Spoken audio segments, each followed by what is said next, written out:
Good morning everyone. My name is Chandrika Sajan Nayak from class 7. So today we'll do unit 6B Boyhood Day. So let's get started. Who is the author of the chapter? Booker T. Washington is the author of the chapter. What was the condition of the black people in earlier days? In earlier days, the black people were illiterate. Where did the narrator and his mother live? The narrator and his mother lived in a log cabin. Why were the black people illiterate? Black people were illiterate as it had been illegal for slaves to learn to read and write. Who gave the first book to the narrator? The narrator's mother gave the first book to the narrator. Where did the narrator work? The narrator worked in a salt factory. Who managed the time of the large clock in the furnace? The narrator managed the time of the large clock in the furnace. Who made the first cape of the narrator? His mother had made the first cape of the narrator. Why was the idea of starting a school a very exciting one for Booker's people?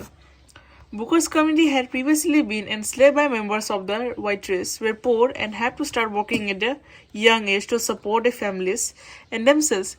Illiteracy also made them feel helpless.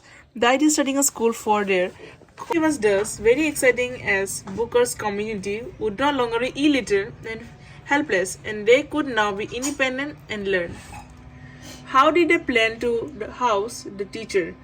It was decided that each family would pay a certain amount to the teacher every month. The teacher would visit one house every day and teach the family members.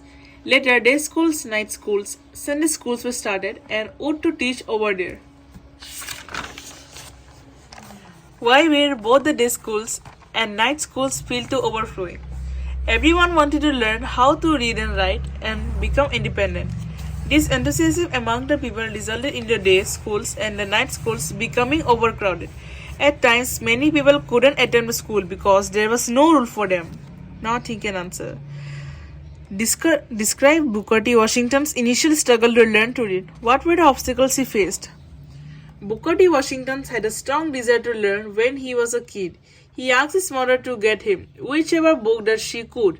Though she was poor, she got him a book somehow, and thus began Booker's journey of education. Soon the community organized teachers who could spend a day in his house and teach the people. Later schools were also started, but Booker was made to work in the salt furnace by his stepfather.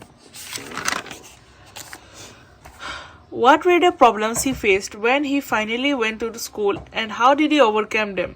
Schools were established, but Booker's stepfather wanted him to work in a salt furnace. Booker would see the other children go to and from school and would feel bad about his condition.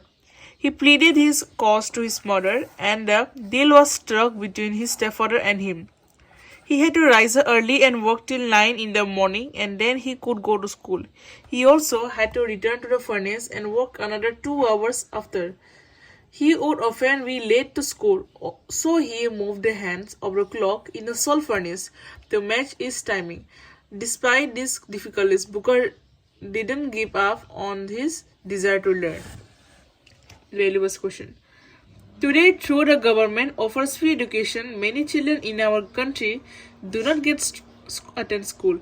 What do you think prevents them from attending school? How can these obstacles be surmounted?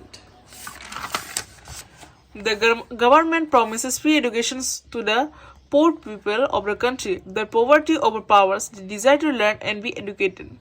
The children mostly need to work at the laborers and factories so that they can support their families.